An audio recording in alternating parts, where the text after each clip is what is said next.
Here we are, mate. Another episode has come around pretty quick. Ooh. There's a there's a clue here about what we're doing. The jukebox. Well, not quite the clue. The clue's more this guy here, right? Oh, George Harrison. No, that's not the clue.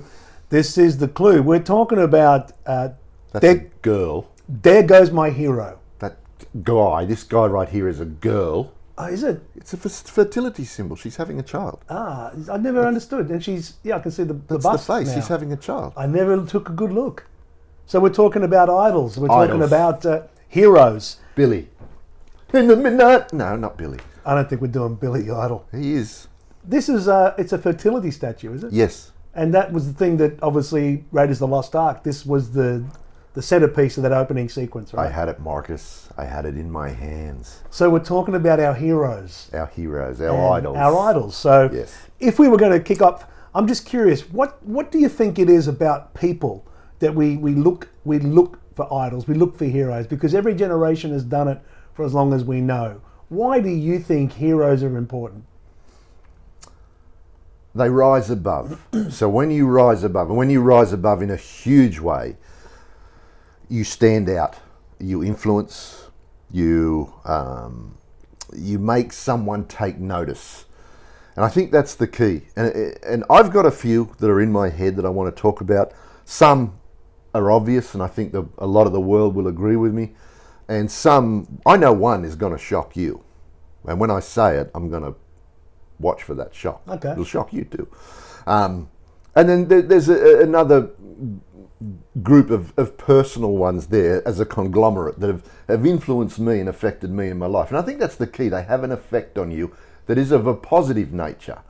That's the key. Helps you improve your life. Yeah, I guess too, when you're young, you're looking for something to aspire to instinctively too, right? You're looking for something to reach for. And so those heroes and those idols can come from any field and in any direction. And today, I guess we're just talking about the ones that have impacted our lives and the why. Yeah. So it is a fascinating thing we all kind of share. If you had to kick off, who stands out for you as a place to start? As a place to start, I'm going to start with an obvious, and then we'll go back down. But my obvious number one, I think, is most of the world's number one, and that's Muhammad Ali, who had a massive impact on me. As a child, my father and I would watch some of the fights if they were on TV. He was more than a boxer.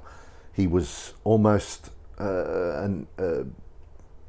politician-like. He was an activist too, he was an right? activist in his time. When he first won his gold medal in Rome in 1960. Yep, that's correct. Rome 1960. He, when he got back from winning the gold medal, went back to Louisville, Kentucky, and was applauded off the plane and heralded as here he is, a gold medalist. And he went to go to a restaurant in his hometown, which at the time was whites only, and he wasn't allowed in. Now, this prompted him to go to the bridge, take off his gold medal and throw it in the river because it was worthless. I just fought for America, yet I'm not allowed in some restaurants here. So that level of thinking at the time of change, at the time when America really started having a look at itself in the 60s. What an incredible period of change. We could talk about that for ages. But he did that. Then he went on to win the title. And I don't mean to cut you off, but I'm just curious. When did you first become aware of Ali? as the fighter, as a kid. I grew up as a kid. How old were you? Well, you know, we're talking 6. Yeah. I had a Muhammad Ali.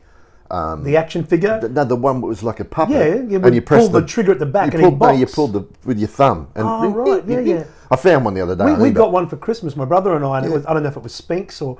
But you would pull the trigger at the back and they would box in the ring. Yeah. Oh, that one, yeah. You know, this was just a hand puppet. Okay. And you'd press with your thumb and each one would go. So he was in the culture. He's in toy lines. Oh, absolutely. He's on the television. You know, absolutely. We're not being diluted with all these different opportunities for media to come in.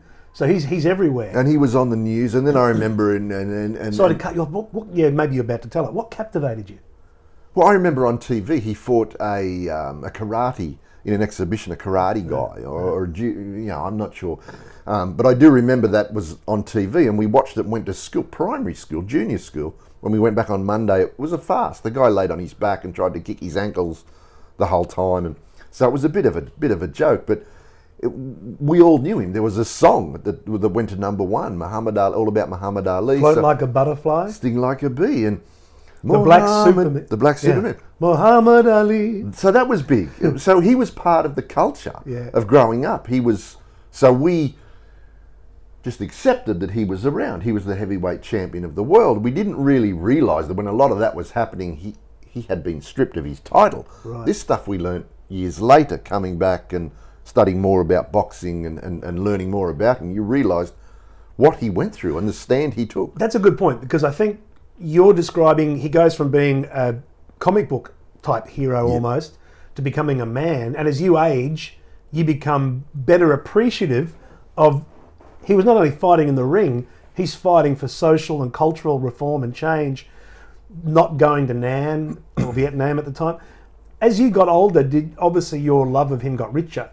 Did he become more important to you as you got older? Well, studying boxing then and loving boxing and taking up boxing, and I fell in love with Sugar Ray Leonard in the 80s, and the middleweights of the 80s. It was the greatest time for middleweights with Marvin Hagler, Roberto Duran, all these great fighters, Tommy Hearns. And realising that Sugar Ray Leonard modelled his fighting style on Muhammad Ali. So it started to come back at how good he was, and you started watching fights again. And you watch the fight with Cleveland Williams, and in the first round, he doesn't even throw a punch. He just dances around for the first round, doesn't throw a punch. The other guy's throwing him, missing, miss. When you look at it, it's one of the most boring rounds ever. One guy's not even fighting. He's just dodging punches, but just showing the guy, you won't get me. It's brilliant to watch. You watch the mastery of it. Obviously then in the 80s when Tyson came along, the interest in boxing went through the roof, and we reflected again on how good he was. And then obviously you learn about outside the ring, how powerful he was. What would you say is his greatest sporting moment?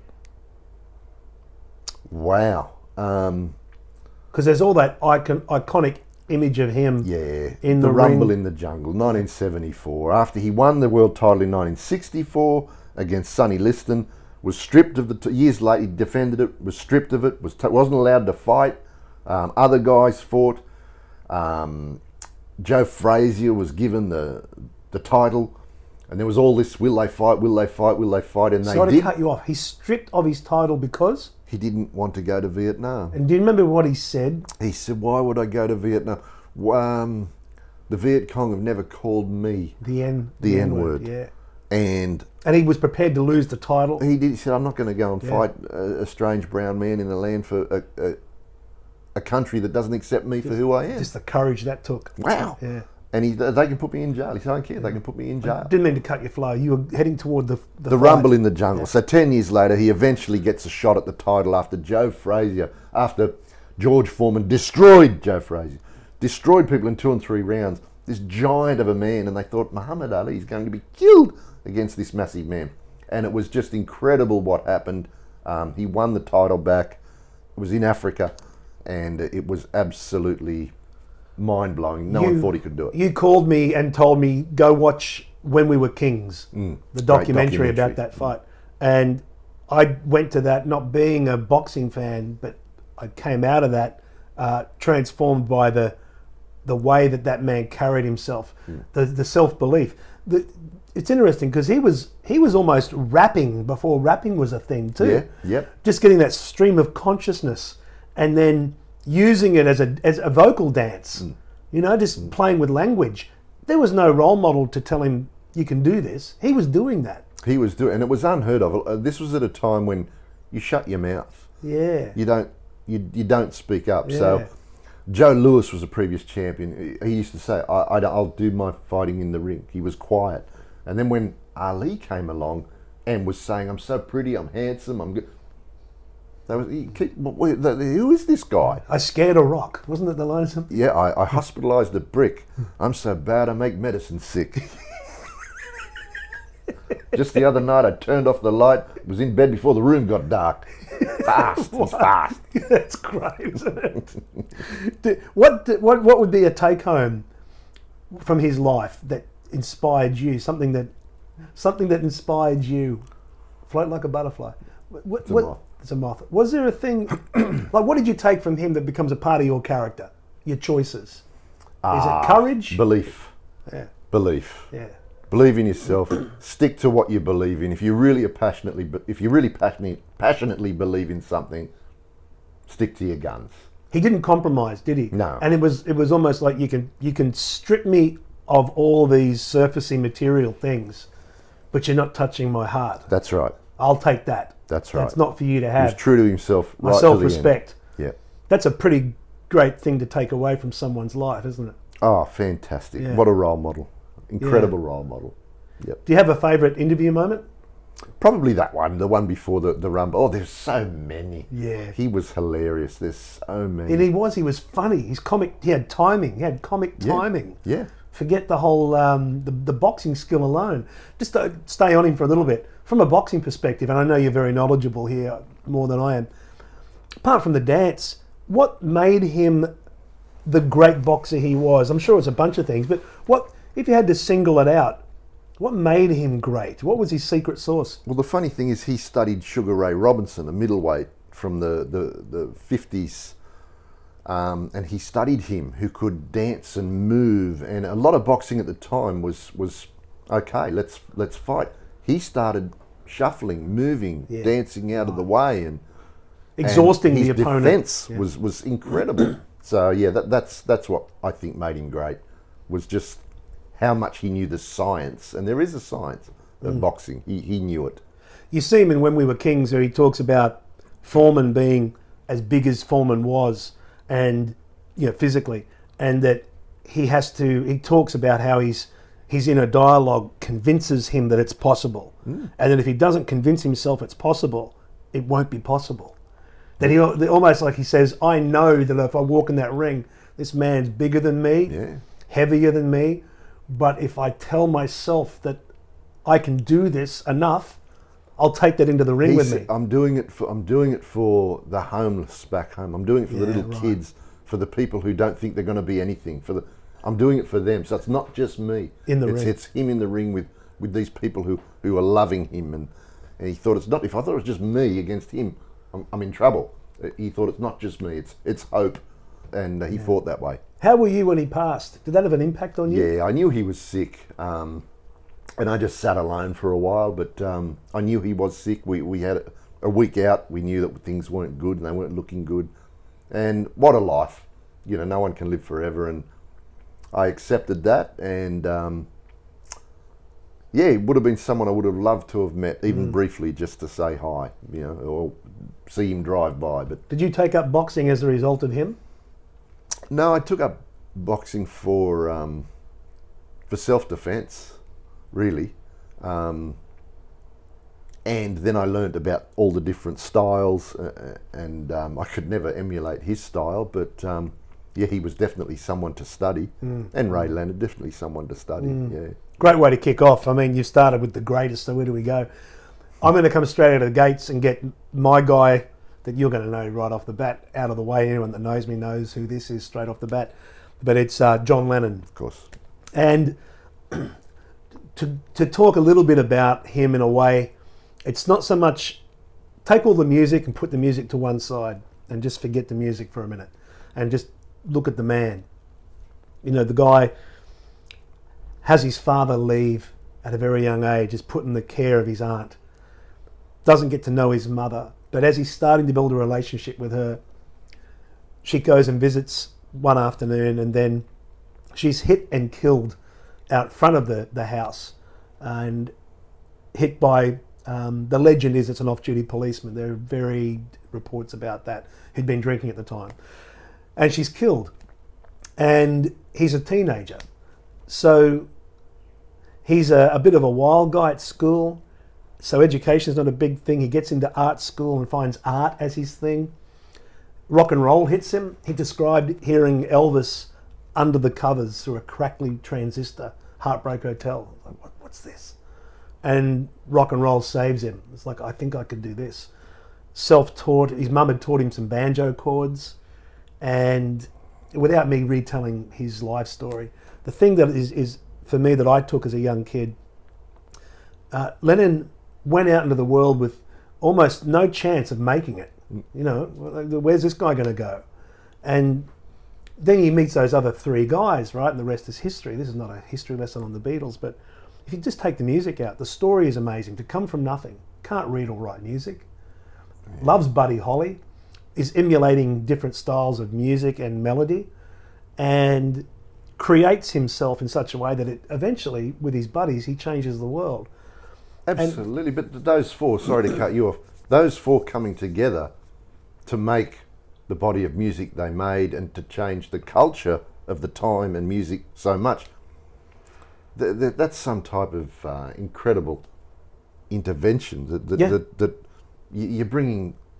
It's almost Mozart's. I'm being dramatic. It's almost biblical. You know, it's like Beethoven and Mozart coming together. But there's four of them. Yeah, you know, and you're bringing him. You're bringing.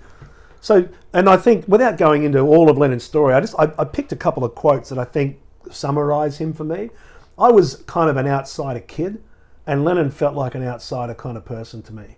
And as I got into his music, I then started getting into the lyrics, but then I got into the interviews, and then I got into his look. And the guy stood alone. He was a real artist. He stood alone, and he was uncompromising in his art. I loved the fact that he was complex and he was full of contradictions. You know, he'd be talking about peace and love, but he was also, by his own admittance, could be an abusive guy and a violent guy. And by the time he gets to the 70s, he's talking about feminism and the role of women in society and celebrating that. But for the longest time, he hadn't been on that part of the spectrum, and he admitted that as well. But he gave you everything. He gave you the darkness, and he gave you the light, and he sat in that imperfection. You know, he wasn't positioning himself as anything beyond what he was. And that's, again, I drew inspiration out of that uncompromised. This is who I am. Yeah. I'm not perfect. This is 1968, so the Beatles are still a thing, but it's coming toward the end, and the world in 68, particularly in the States, is on fire. You know, we've got Martin Luther King's assassinated, Robert Kennedy is assassinated, Vietnam is on fire. So, but he has this quote from an interview, and again, this is a guy in a pop band talking like this. Our society is run by insane people for insane objectives. I think we're being run by maniacs for maniacal ends, and I think I'm liable to be put away as insane for expressing that. That's what's insane about it. Now, he's saying that in 68. You could say that in 2021. And it's still relevant. And then that line there, if I say this, I'm liable to be put up as being insane, because don't say that. You know, conform to the system and speak what the system. This is 68. Yeah. Well, what's changed?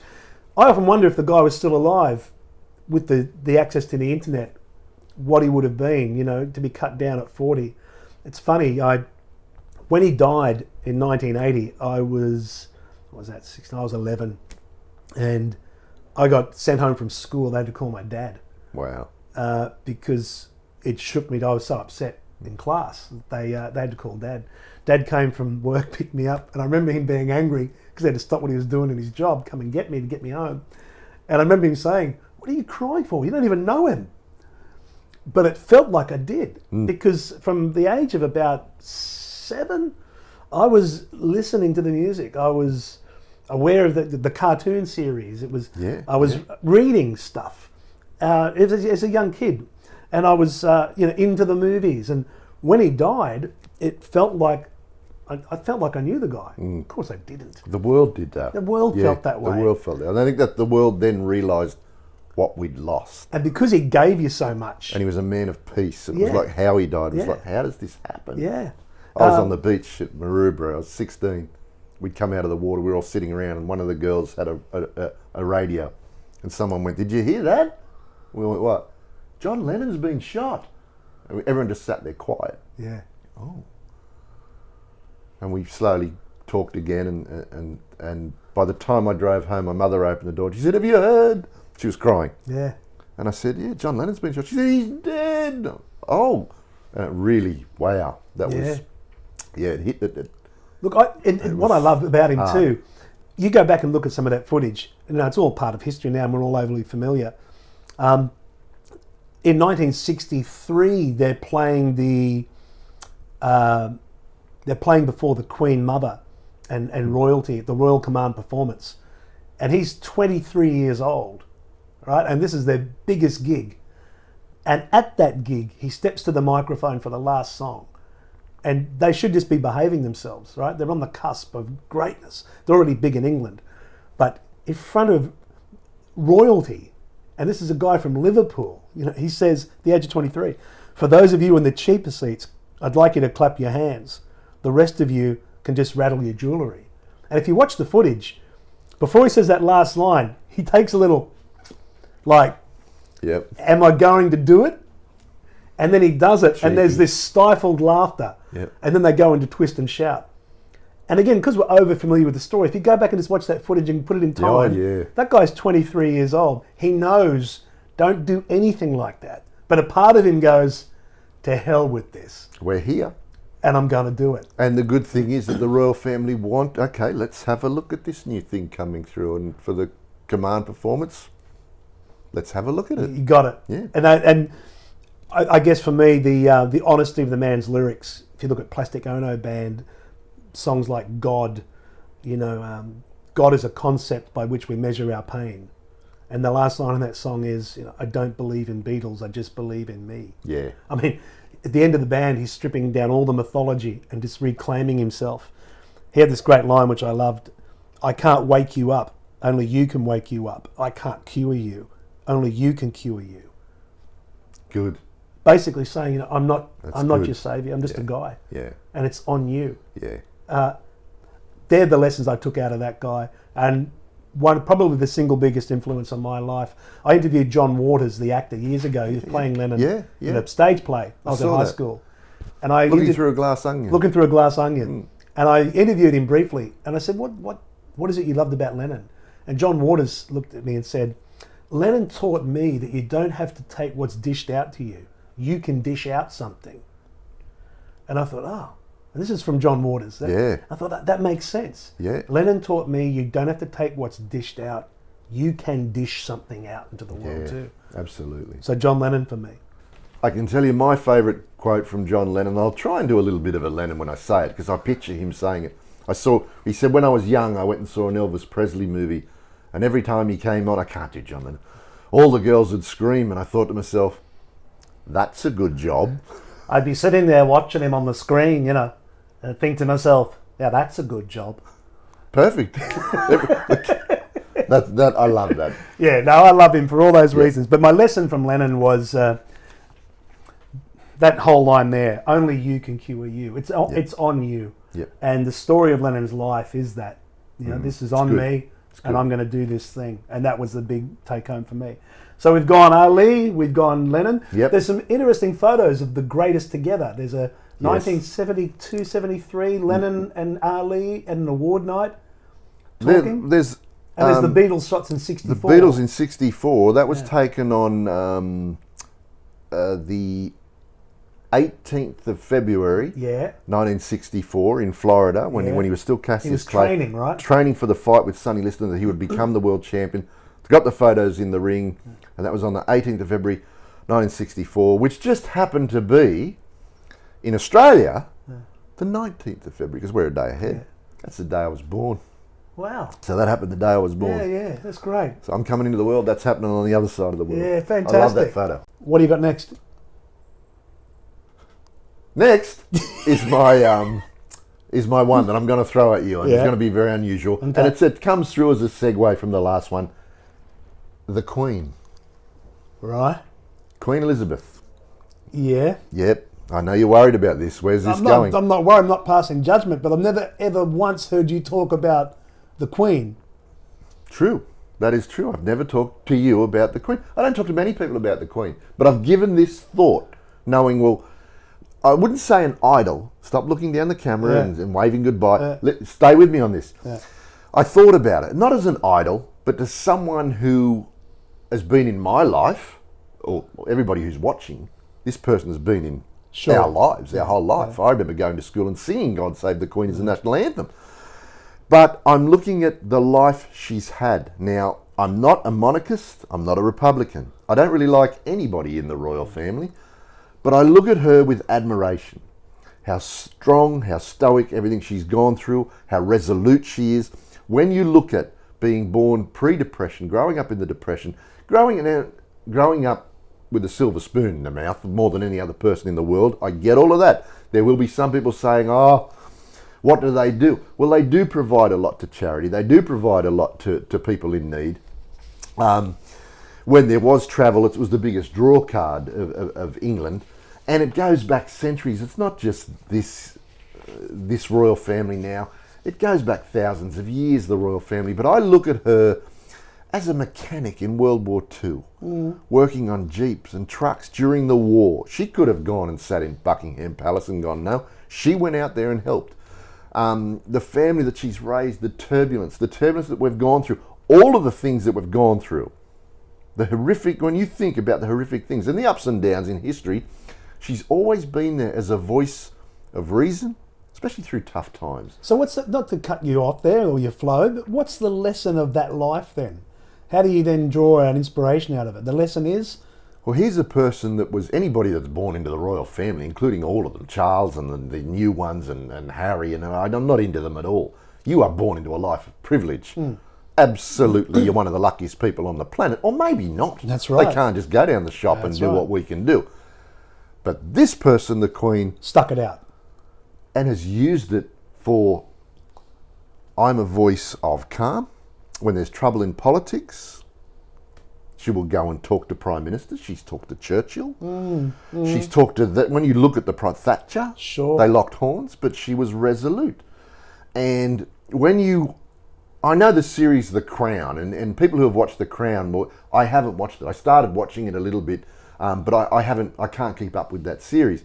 But her life, I haven't read a book on her life, but I know what she's done.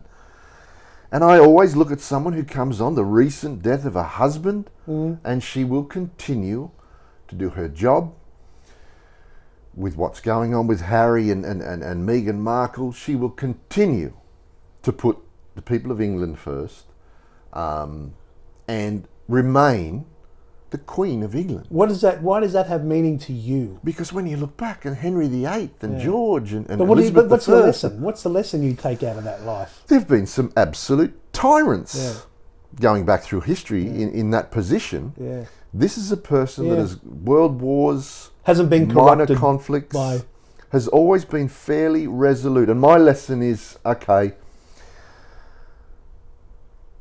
it's just inspirational how a person can not let power go to their head and still be a voice of calm amongst storms, amongst many storms, and has not wavered from that. You've never really seen her do anything to make you go, that's unlike her. But privately, I'm sure she's had a moment. Oh, everybody does. Of course they do. But here's a person that is a representative who knows what the role is. Of the Commonwealth and the Crown and England and England's history in itself with the four nations, and wow, a person who has gone on and had conversations with Nelson Mandela and Macron and people that really world leaders, presidents now will want to go over and have an audience with the Queen. The Queen's in no hurry to go to America and visit the White House, but people will go there to visit her because this is a person with not much power, not much control, although she does control Commonwealth governments to an extent. She leaves them alone. Our own Governor General here, she doesn't do much unless there's a problem. I think the last time she's intervened here was Whitlam in 75. Right. But here is a person who governments look up to as a leader. And she is that. She's a tremendous leader, I think. And It's great. when something big happens in England, the Queen's address, people will watch what she says and come away with it going, let's remain calm. Keep settled, Yes, remember who we are. And brilliant, absolutely brilliant. Maybe that's her greatest legacy, is it's the living reminder of what it is to be a Brit, maybe. Well, what is a Brit? A Brit has changed now too. Like this is a tremendous, much like Australia's a tremendous multicultural country with different areas of different multicultural groups and gatherings, but yet they're still very proud to be of Great Britain. I never saw that coming, I know you didn't. but what can I say? And that's you make some good points. Yeah, I thought about it and I thought, well, there's a person who I've always admired for being strong. Yeah, right. Okay. I'll tell you, the next on my list is a guy called Dr. Wayne Dyer, the late Dr. Wayne Dyer. Yeah. He won't be a stranger to some that have ventured out and tapped into many of his books, number of PBS specials out of the States that are easily available on YouTube as well. Wayne Dyer's writings, for me, were transformative when I was a kid. I had this moment, I was getting on a train, and pre-digital age, right? And I'm going on a train trip, I think from Brisbane to Townsville, so it's a big trip. And Dad gave me this book, because Dad was reading a lot, he was a big reader. And he said, hey, as I'm getting on the train, he hands me this paperback. And he says, have a read of this. I think you'll really enjoy it. And I thought, he'd never recommended a book to me before. Yeah. I was maybe 20. And he hands me this book called Your Sacred Self. And on the cover of the book is a picture of a middle-aged guy who's got a receding hairline, a mustache, a woolen vest, and he's leaning against an oak tree, you know. And it's Dr. Wayne Dyer, Your Sacred Self. And I remember thanking Dad, but thinking, I'm never gonna read this. But he was, you open this up when you're on your trip. And of course I'm sitting on the train, heading to Townsville, and there's nothing to do, right? So it's just looking out the window. I got this book, and I guess I'll read this book. I start to read it, and it slowly but surely gets under my skin, and it's a book that I've never owned, because I'm always loaning it out. I'm in my 50s now, and I still don't own that book. Right. Because as quickly as I own a copy, I've given it to somebody, have a read of this, and it either hasn't come back to me or they've passed it on, and I've said, it doesn't matter, let it go out into the world. It was the great book of my life. And not immediately, but as I'm taking this train trip, which was a bit of a homecoming trip, my brain was slowly changing. And it's a book about, largely put simply, as the title would suggest, it's a book about self-love. That's what it's about. Yeah. Okay. And it's written in such a way that it can get a little deep for a young guy, but then it would also have these pieces that I knew I could kind of get. And I didn't realise, it's one of those things, you don't know what you don't know till you start to know. So as I was reading, I'm going, I hadn't thought about life like that, hadn't thought about what it means to be a man like that, and it just got under my skin. That started a love of him that went on right up until his passing. I've read most of his works, and I'll give you a little bit of insight into Dr. Wayne Dyer if you don't know. These are great quotes. I still use them, and not only just rattle them off, but apply them as a way to think. You cannot always control what goes on outside, but you can always control what goes on inside. Effectively saying, out here is largely chaos, organised chaos that can change at any moment, and you have to react or respond to it. But in here, it does not have to be like that at all. In here, you can absolutely have control once you realise that that's a power that you have. The power to choose a response, the power to critically think, the power to choose what thoughts am I going to bring my attention to, rather than I'm just overwhelmed with thoughts. And I was getting those ideas as a young guy that have stayed with me, and I still go back to them. When you change the way you look at things, the things you look at change. Yeah. Wayne Dyer. Yeah. In any moment, you can shift your perspective on a problem or a situation, and that situation then by default changes. That challenge is maybe an opportunity. That grief perhaps is an opportunity for gratitude. So I'm not saying any of this is easy, Yeah. but I was drip feeding a lot of him into me for so long. It's The seeds. Yeah, the seeds. His own journey of before, when you understand of how he got to be this philosopher, speaker, author, his own journey is pretty amazing. I won't get into all of that. If you want to dive into that, I can recommend Your Sacred Self is a great place to start. The Power of Intention is a terrific book. And Change Your Thoughts, Change Your Life, Living the Wisdom of the Tao are my three favourite books of his. Yep. Those books are powerful and they're rich. And they're not books you'll read and then put on a shelf. They're life books. Yeah. You can go back and pick it up in a week, drop in on any chapter, and just get reminded again. But those 3 books I highly recommend out of a wealth of books Yeah. from this man. Yeah, got a big body of work. But Dr. Wayne Dyer, single-handedly with that first book, Your Sacred Self, changed my brain as a young guy and then set it up on a whole new course for the better. Not just me, for millions of people. His life and his story and his words are really incredible. A great inspiration for me. Can I Dr. ask Wayne Dyer. you? Yeah. Did you say to your dad, this book's good? I'll get to that because Dad and I, for the rest of our time together, talked about Dyer and a whole bunch of other books. Yeah. And I got to thank him for that. Good. And I would often have these debates with Dad. If I could hear him locked in a problem or locked in being down about something, I would say to him, I'd bring these quotes or remind him of things we'd both read. And he'd get frustrated with me. I don't want to hear that. I said, no, but Dad, you do need to hear it because you can't unknow what you know. You've read it. Yeah. You've read it and understood it here, but you're not applying it. Yeah. And I think because you're not applying it, it's not becoming a habit. There's all these frustrations in there. And he would laugh and go, not bad, not Yeah, bad. yeah. He would recognise, I've read a good book, but what am I doing with it? Yeah. It's like reading the instruction manual and then Yeah, going, and then go, I got it. This will work this way. I think I can. Yeah. Did If I keep doing it the other way, it might Did work. you read the instructions? Yeah. So we had a lot of good chats, and I got to thank him for that book. Good. But it's funny, man, because I went right from who's the guy in the woolen vest to thank God for that guy. Yeah. Good. Where are you? All right, next up, I've got another sports person. Yeah. I've been a bit of a sporting nut my whole life. Another obvious one, Michael Jordan.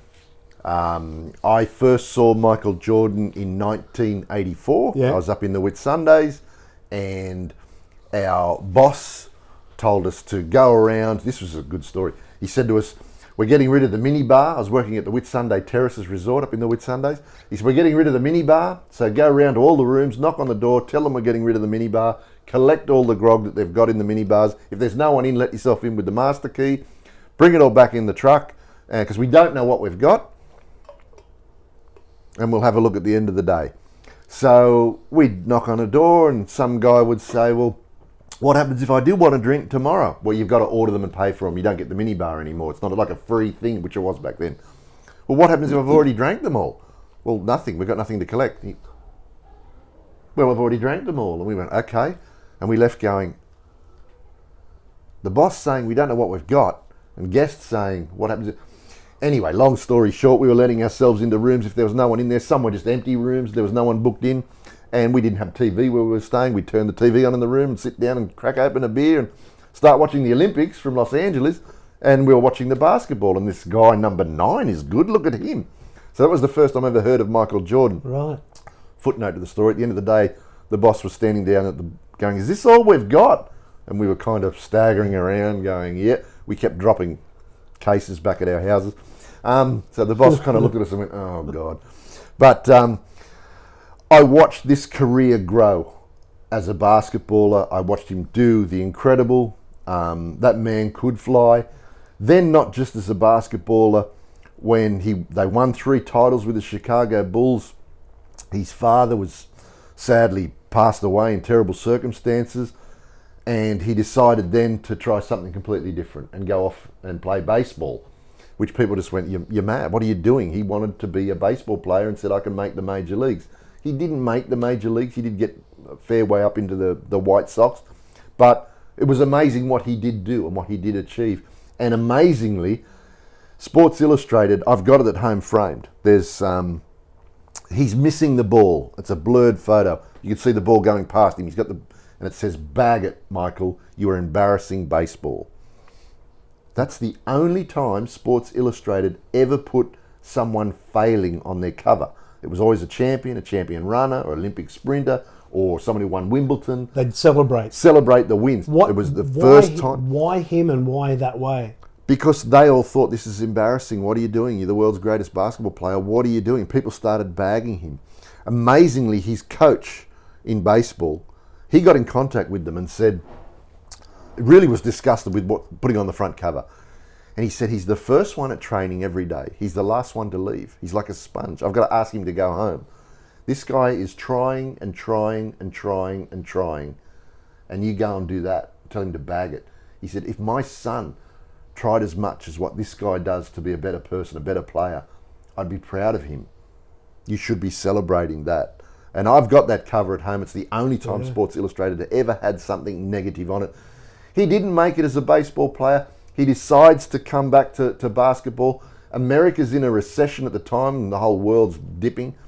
His announcement of I'm back made shares in Nike, McDonald's, Gatorade go through the roof. The president at the time, Bill Clinton, said things are starting to look good. Hopefully, Change the economy. if Michael Jordan can make more announcements like that, it's going to help us get out of recession, which did happen ultimately. Came back and won another 3 titles back to back. Incredible. Just incredible. There's The Last Dance on Netflix, which obviously takes us deep into the Bulls story and Yeah. broadly, but Jordan as the centre character. I remember you. Shows you his passion. Yeah. And how much he pushed the team. And a lot of them are resentful for that, of how much he pushed them. And it just shows you how dedicated he was and the mindset he had for winning. There's a moment in The Last Dance where I think, you'll correct me, where I think he says, I'm not sure how people are going to see me after this. I worry that people are going to see that was I a bad guy. And it's interesting watching some of these stories. I remember Lennon saying years before he passed, but in the last decade of his life, that he and the Beatles were big bastards. He's like, we were bastards, but you had to be as good as we were. And then you see Jordan's story that, yeah, he was unrelenting and he drove hard. Win at all costs. But then, do what you got to do to win. Yeah. That was it. Yeah. That was his mindset. I remember you giving me those VHS tapes, loaning Still me, got 'em, yeah. go and watch this, and it'd be an NBA highlights reel or Yeah. something. And you'd be saying to me, watch this part here. He's flying. Yeah. You know, what are you talking about? Yeah. And there'd be these beautiful shots, the slow-mo where he's in the air, and those iconic images. What sport is obviously a big part of your life, as you said. Yeah. What's the lesson out of Jordan's life that resonates with you? Well, the best thing is a book that he wrote, and it's called I Can't Accept Not Trying. And I've lent it to people, I've lent it to different men. Same. It's a very brief book, takes 5 minutes to read. And he says, I can accept losing, but I can't accept not trying. And it talks about, he's got these steps, fundamentals, planning, and whether you want to be a basketballer, whether you want to be a good husband, whether you want to be a good father, whether you want to be a great salesman, whether you want to just be a good person in life, the best version you can be, follow these steps. There's no other way around it, bar these steps that he's got. So it's an incredible way to look at things. Everything he does, he tries to be the best at. I've seen a recent interview with him. The guy's a year older than me, and he's only recently just taken up fishing because he plays golf. He's competitive. He's competitive, and his psychologists have told him, go on fishing. He's no longer competing against anything. He has to be patient. He goes out fishing. He goes, I love it because I have no control. I can't be patient. It's not a competition. Someday we don't get a bite. We get some good fish. It's the most peaceful thing he does meditation now for is him. fishing. So what I got out of Jordan was, of course I love the highlight reels, but that book, I Can't Accept Not Trying. I can accept failure, but I can't accept not trying. Great book. Yeah, that's terrific. That's terrific. I'm down to my final 2. Yep, me too. So look, probably no surprises here for those that know me and yourself there. I'm going to go George Harrison. Yep. I'm playing in the pool of the Beatles, but just let me explain why. Again, we're all over familiar with their story. I remember when Harrison died, and you called me. I was living in Sydney. You were here on the coast, Queensland. I got a phone call from you. How are you? And I was upset. I only just got the news because he was another guy in that group that had such a big influence on my life. So without getting into, again, it's not a story of the Beatles, but just to talk about that man, you've got a guy who's part of the biggest band on earth with all this fame and power and success. And he gets disillusioned with all of it. So he's climbed the mountain, got to the top and realised it's not fulfilling. And he's the complete opposite in a lot of ways to what Lennon was. And this is the great thing about him, the spirituality. Just have a listen to these quotes. This is one of the very last interviews he ever gave before cancer took him. Fame is not the goal. Money, although money is nice to have, it can buy you a bit of freedom. You can go to the Bahamas when you want to, but it's not the answer. And the answer, is how to get peace for your mind. The answer is, how can I get happy? That's really what we're supposed to be here for. And the difficult thing is that we all go through our lives and through our days and we never experience bliss. And it's a very subtle thing to experience. And to not be able to do that is something, or to be able to do that, is something you don't just stumble across. You have to go and search for it. There's not many rock stars or pop stars that talk like that, let alone a guy that's in the biggest band of all time, he's the guy that starts the whole thinking about something like a Live Aid. He goes and does concert for Bangladesh and in the early 70s to raise money and awareness for a humanitarian crisis in Bangladesh. No one had done that before. He invented that idea. Geldof acknowledged that. So many firsts. But that Eastern philosophy he got right into. Oh, it changed his brain, when he went to India in the latter part of the 60s and got the other guys over there, and he never let go of that philosophy. Again, he's in the biggest band that history's ever known. On Sgt. Pepper's Lonely Hearts Club Band, he opens side 2 of that album with this lyric. The song is Within You, Without You. So, again, these are pop lyrics. Try to realise it's all within yourself. No one else can make you change. And to see you're only very small and life flows on within you and without you. I mean, it's a sentence. Yeah. And it says so much. And he's still in his 20s. You could read it as a line from a book. Yeah. You could read, it's a lyric in a pop song. And he's still in his 20s. Incredible. I mean, it's ridiculous. Yeah, incredible. What a mind. We have the same qualities as God. Just like a drop of the ocean has the same qualities as the whole ocean. Everybody's looking for something, and we are it. You don't have to look anywhere. It's right there within ourselves. Find me another pop star of any caliber who's talking like that. Yeah. And this is how this guy spoke and then lived. And I love him for all those reasons. We'll pull it up on the screen. I was very lucky. I was in high school, and a family member, sort of twice removed, was given the opportunity to pick up George Harrison from an airport, meeting him for the first time, and knew that I was a big Beatles fan. I was living in Townsville, North Queensland, and George was flying into the Gold Coast where we are, and we're going back to 1985, and this guy was picking George up from the airport. He got him in the car with his son, Danny, and as he's dropping him off where he had to go, he thought of me. And I was an afterthought, because I would see this particular person maybe twice a year. But he thought of me, went, oh, I've got one of the Beatles here. I should get an autograph for Michael. So he quickly looked around, had a bit of a note paper and a pen, and he asked George, hey, would you mind writing an autograph, not for me, but to Michael? And George stopped and wrote, to Michael, best wishes from George Harrison. But he misspells Michael. And you can see in the autograph, he corrects it with an A-E-L instead of an E-A-L. And we'll pull it up and you can take a look. And I remember as I got older, thinking, that tells me everything about that guy. He's been signing autographs by that point from the time he was 18. Yeah. He's signing one now for someone who's not there, for someone he's just met, to go somewhere he's never been. And he takes the time to correct the spelling to make sure that whoever that person is, they get it with the right spelling of their name. Yeah. And again, I look at that and think, I love the fact that it's this messy kind of squiggle, because it tells me everything I need to know about that guy. Yeah. Because he could have flat out said, I'm not signing anything. Yeah. I just want to get out of the car. Yeah.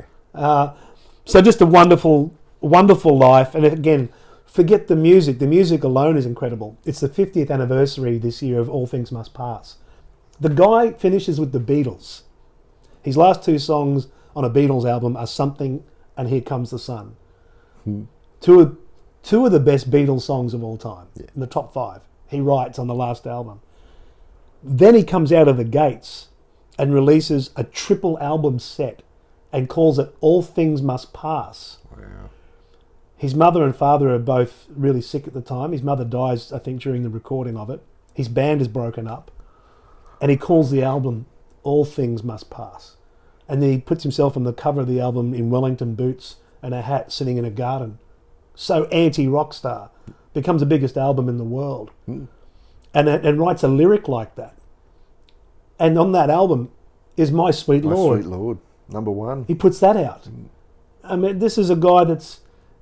McCartney's putting out Maybe I'm Amazed, Lennon's putting out, Instant Karma, and George puts out essentially a song to God. And then writes about... There's a song on that album called The Art of Dying. These are big themes for an album that becomes the biggest album in the world.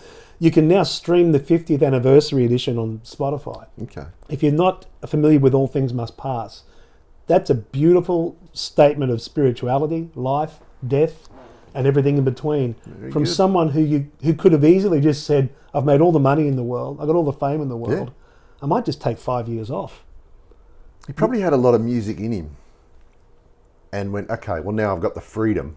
Well, he said it was like diarrhea. Now I wasn't competing with John Lennon and Paul McCartney. I can put out, it's my album. You said something to me years ago, you may not remember it, and I think you were quoting Wayne Dyer. I was living in Sydney. You were quoting Wayne Dyer. And you'd said you were watching something and he said, don't die with your music still in Don't you. die with the music, You said that to me. And I went, I didn't know that quote. I went and looked for it. And I think that's a great legacy of someone like Harrison's life. Don't die with your music still in you. Yeah. It doesn't matter if the world's not ready to hear The Art of Dying or My Sweet Lord. What matters is you get it out. Yeah. John Waters talking about John Lennon, writing songs like God or Mother. You don't have to take what's dished out to you. You dish something else out. And whatever it is in you, get that thing out. They're the lessons I had. And the lessons I took out of Harrison's life was, that, again, to see that you're only very small and life flows on within you without you. So regardless of fame, status, money, this is all temporary. Don't take yourself too seriously and enjoy it for the time that you're here, and be prepared that at some point you'll have to exit. Yep. Just one thing you said there about, and we talked about don't die with the music in you. This reminds me of this as well, this podcast that we're doing. So just briefly to people who are watching, thank you for watching. Please feel free to share it if we're sharing it on different platforms, especially on YouTube. Feel free to comment. Tell us what you'd like us to talk about. Give us some suggestions. Send it to your friends. But if you don't, and if no one ever watches it, it's part of the reason why I'm doing this, and yourself is the same, because 100 years' time, hopefully this is still existing somewhere. Maybe my grandkids are watching it. My kids can go back and watch it, and here it is. We've got all of these thoughts. Yeah. Let's put them out there. Yeah. And if you agree with it, great. If you disagree, great. Comment. That's another part of the reason why we're doing this, Yeah, that's because great. it's I've got a sister who's Hey, Adam, let me just slow you down. I know where you're headed. You're about to tell me that I'm one of your idols. No. Next up, it's another sporting person. My last one is a personal one, and I know you might be thinking, another sporting person. This one's going to be very brief. It's a guy who I've met quite a number of times. It's an Australian guy. This time around, it's my other favourite sport of surfing. 3-time world champion, Mick Fanning. Not as a surfer, as a man. And Mick, if you're watching, he's just celebrated the first birthday of his son, Xander. What a life he has had of ups and downs. I've spoken to him about a lot of the things that he's gone through. We all know the footage of, and if I was talking about just surfing, I'd be talking about Kelly Slater, 11-time world champion, the greatest of all time. This is more than surfing. This is a guy who has risen above hard times. He's lost 2 brothers, tragic circumstances why he lost his first. Born with scoliosis of his spine, had a curved spine. Amazing that was fixed through years of pain and treatment and physio to become one of the greatest sports people. 3-time world champion, not just once, the best surfer in the world 3 times. And the incredible footage, as I talked about, the grief that the family have had, a split marriage, but then on national TV, beamed around the world, he's attacked by a shark in South Africa. The contest is cancelled. Look, it was horrific footage. I watched it live on TV. It was horrific. I thought he was gone. And they cancelled it. To come back the following year and to go back there again and to make it into the final again. Yeah. That was in the final. He got attacked. Right. and you're thinking, oh my God, what's going through his mind? And he wins the contest. Like, the emotion of that was unbelievable. But for a man who's had so many ups and downs, to still be so grounded, if you do get the chance to meet him, go up and say hello. He's the most grounded person. I've seen kids run. He's down Snapper Rocks all the time. He lives down that way around Coolangatta where I live. And I've seen little kids go up to him. He will stop and talk to them and wish them happy birthday and get photos. Not a problem. He loves his life. He loves what it's given him. He's gone on and had tremendous success with Balter Brewery, which he just sold recently for millions. With Joel Parkinson, a couple of other surfers as well. But it wasn't just for his surfing. It's for, again, his focus and his resolute and his concentration to do what he needs to do, to accept if he can't win. He's just a very humble, genuine person. I've had the great fortune to meet him quite a number of times and speak with him. In what circumstance? I think that's good to know. How do you meet him? I originally met him, unfortunately, through the death of a mutual friend. Right. At our mutual friend's funeral, and then again at a paddle out, and we scattered his ashes. He talked to my son. We just talked to him, as there were many mutual friends there that day, and we all spoke of our friend. But the good thing was, the following year, or later that year, when the Quicksilver Pro was on, my son and I are walking down on the beach. There's the giant state, all the surfers are up there watching the heats and everything. We're walking along. I said, there's Mick up there. You could see Kelly. And we looked at me, and he looked down at us and he waved to us. And Jai waved back and I waved back, and he said, Jai said, are we friends with him now? And I said, well, we know him. That's good. And then he did a signing another time, and people were lined up for a signing outside the Board Riders store at Coolangatta, the Rip Curl store there that he owns. And we didn't want to line up. So we stood off to the side and we're watching this big queue of people, and he spotted us, stopped everything, came across, said, how you going? Got a private photo with Jai, shook our hand, we talked a bit so he's always willing to stop and say hello. I see him on the beach walking up, he'll stop, and if whoever I'm with, he'll... my sister is a really big fan of his, so I've got a photo with him and sent to her, and he's just willing, he's just a great bloke. Character. You meet him and you're instantly comfortable. Yeah. And he's got every reason to be a little bit arrogant, like some surfers are, like some popular sports people are. He's the most humble guy you'll ever meet. So there's a guy that's great surfer, great businessman, great business mind, has not blown his money. A lot of surfers in the past, when they go back, they weren't on the money that they're on now, but whatever money they did get, which was good money for its time, it's gone. They partied. This guy bought real estate and lots of it, and was smart. He's been very, very invested wisely. Has his own things now that he's investing in, and is that now? He's an entrepreneur. Yeah. And starting a new family. Has an incredible house down the coast down there. And I look up to you, Mick. I just really look up to. If you're going through a tough time, well, I'm not being attacked by a shark. And even through that, to the interview with him on the boat ride on the way back, he's just. Did that just happen? Yeah, incredible. And it was an incredible moment in sports. But again, another sports person. But again, I've learned about perseverance through him. And humility. Humility. Sound, yeah. And he's a great guy. Look forward to seeing you again. Yeah. Oh, mate, well said. Hey, I'm going to talk lastly about my number one influence and hero was my dad. Yeah. And he passed a couple of years ago. We are heading to Father's Day at the moment that we're filming this, so it'll be an opportunity to go and visit him again. And it's always important when those days come around after you lose someone. But to go back in time, the thing that he was for me, he was the gateway into everything, and that includes music, movies, spirituality, thinking deep, backing yourself. He lost his father at a young age. His father abandoned him and his mum. And as he entered his 20s, mum got sick and passed. So he was on his own and he joined the Air Force. He's in the Air Force and he's a cook. He's working in the kitchen. And he sees, as he's working in the kitchens in the Air Force, these officers walking in, And as they walk in, you know, people are saluting and they command respect, and he's serving them. And he would tell me that he because I'd only known him as an officer, but I got to know him as a man that had this past as I got older. And he actually had this decision in his head: I want to do what these guys are doing.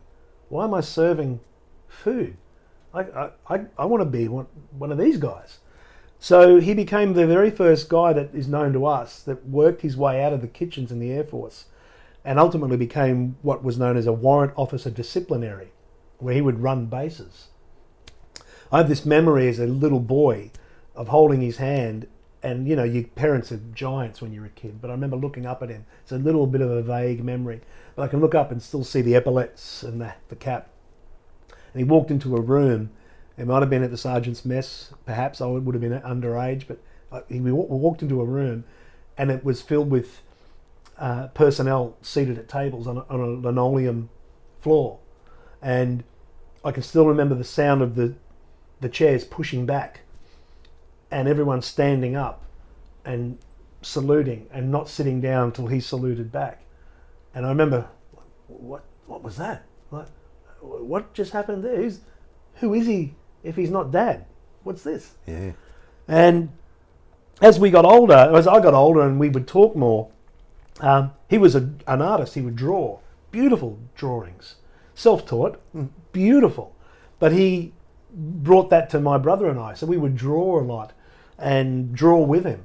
And that became something we did. He'd play the guitar, self-taught, played in bands. We'd go and see him play at, you know, when we could, clubs and bars. And then eventually my brother learnt to play drums, self-taught, and he would go and play drums for Dad in Dad's bands. And out of that love of music, I can still remember sitting and listening to the Beatles' Eleanor Rigby, and Dad saying to me, listen to those lyrics, that's poetry. That's poetry, what they're doing there. All the lonely people, where do they all come from? What? What's he talking about? But he would plant these little seeds. That's poetry, put to music. What? So the love of music, the fearlessness of death came out of Dad. He had no fear about the temporary nature of life. He would talk about that there's nothing to be afraid of. It's just a part of living. And we would hear those stories at a young age. So it just became a natural thing to be unafraid. The idea of working yourself out of a kitchen to be a warrant officer instilled in me this idea of, well, you could be anything you desire to be if you're prepared to have a vision and then take action. How do I know that? Well, my dad did it. Didn't just talk about it. He did it. He was the guy that gave me the awareness of you can be independent of the good opinion of other people. You don't have to be driven by the opinion of others. He had that many people that weren't in his corner about leaving the kitchen to become an officer. What are you talking about, Barry? That doesn't happen. Could imagine that. You're a cook. Yeah. And then, of course, as he starts to make that climb, not everyone's in your corner as you start to carve out your own path. So I was learning those lessons out of him. It was him that handed me the book. Good lessons. Go read this book by Wayne Dyer. Your dad, the guy's wearing a vest. That came from him. So without him, there's no love of music. There's no love of art. There's no inspiration about what's possible if you back yourself. I'm sure some of those things may have come in time, but he was like a masterclass, a rich source of accessing all of that very quickly. And that's why, you know, again, it was hard, such a hard thing. It's always hard to say goodbye to a parent. But I can tell you that guy was an idol, as well as a father. And he was the source of the inspiration for all the things that make me up. Yeah. Beyond genetics. Yeah. So for that, my number one influence is that man. And forever grateful that I had 50 years with him on the planet. Yeah. So great. Being blessed. Absolutely. That's me. Well, my last one is similar to yours, but I've thought of a collective. I lost my father last year. He was a tremendous influence on me, but a collective, not just of idols, but people who have influenced me. Some of them are idols. And my mother, tremendous influence, aunties and uncles, grandparents, my sisters, my eldest sister who has been married to the same guy for a whole life. Tremendous parents. What I've learned about parenting from them is incredible. Yeah. Raised two brilliant kids who are just confident. And my other sister who has had some broken stuff through me, and step kids come in and step grandkids, and is just so accepting of everything. Accepting and just incredibly positive to watch her just accept and spread love. My kids, who have shown me so much, had taught me a lot about who I am. Once I found out I was going to be a father, tremendous influence they've had on me, especially now that they're adults. And then friends. Friends who have come and gone in my life, and to the boys who are watching this back at Maroubra, every single one of you. I talked to a few of them the other day about this.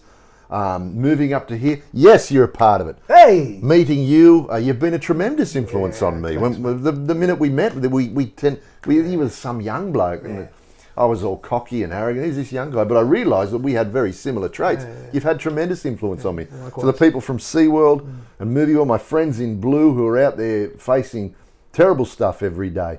My recent job that I left for 9 years, good old Tate Crocker, you're there, mate. So people who have had tremendous influences on who I am and have taught me things, right down to the one guy who was a bit of an idol, came into my life in 1990. Anybody who worked in the film and television industry in the 90s and the early 2000s would know the location manager by the name of Murray Boyd. He came to be a flatmate in 1990 of mine. He was 10 years older than me. So what's that? 1990, I was 26, he was 36, and had a look on life like no other person I'd ever met.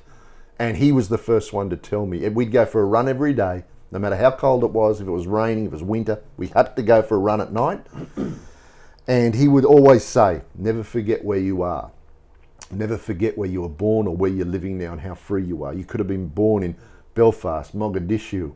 He would name all these horrible places where you could do it today for places, but you're here.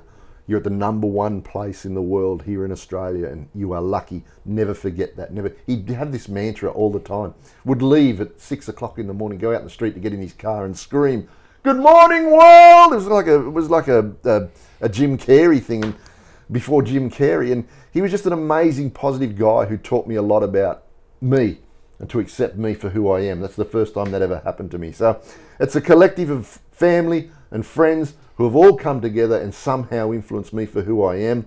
For every single one of us, we've got that group. Can I don't mean to slow you down. You've talked about Murray a lot over the years with me. I never knew him. Yeah. He passed pretty young, didn't he? Yeah, he passed in 97. So he was what? He was 43.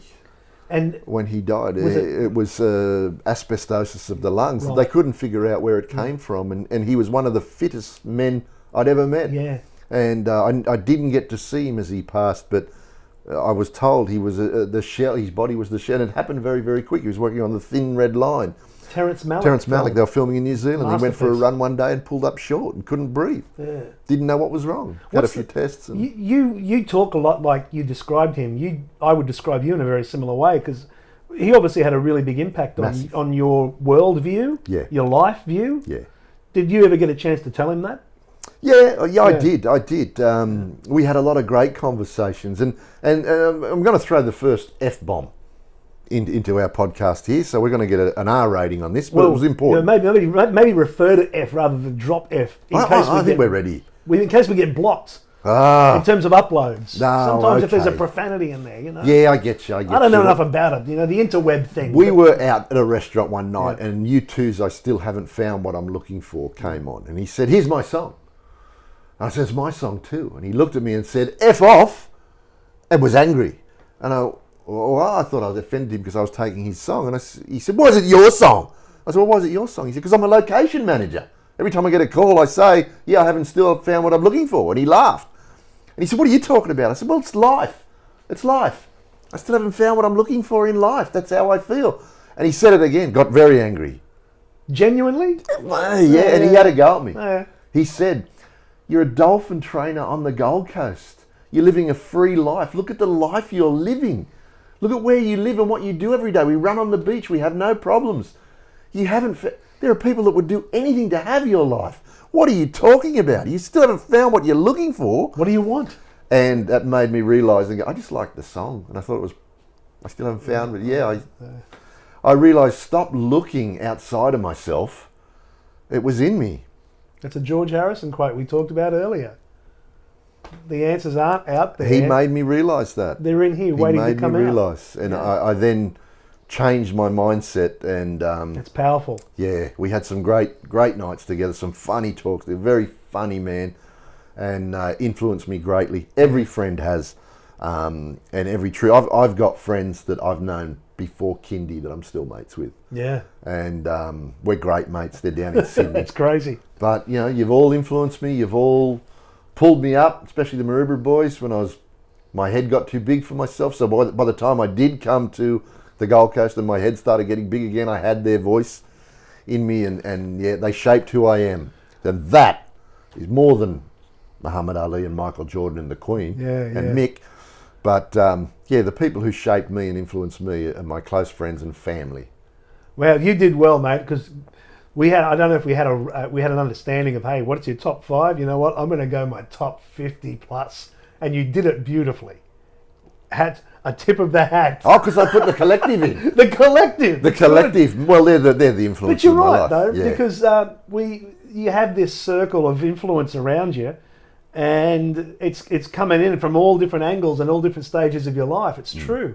And you know what? I think the fact you just did it the way you did it then is a great thing, because that's why I asked if you mentioned it to Murray too. Yeah, I did. I told him how important he was, and he said the same about me. Great. He did say the same about me, and he said, before I met you, he said, I thought I kind of knew, but you taught me a lot of stuff that I didn't know about, and that's what people do when they come into your life. Yeah. And a good end note for me is the other day my son wrote a note for me and left it in the kitchen, and I think he was getting a bit emotional. He was out at a pub in Coolangatta and was talking to a guy about me, and the older guy said to him, if you turn out to be half the guy your father is, you're going to be a great bloke, and you're on the path to being a great bloke like him.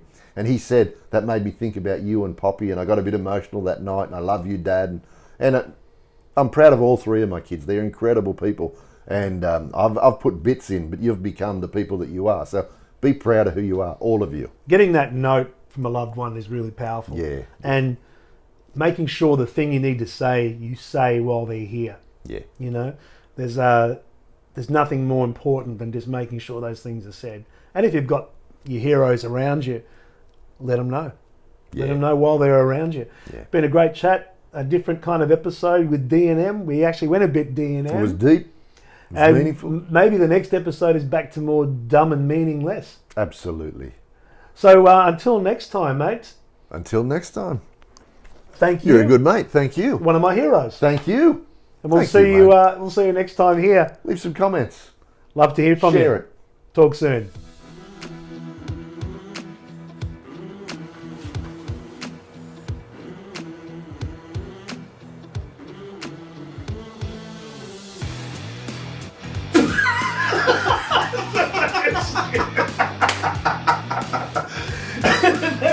I'm just going to use that.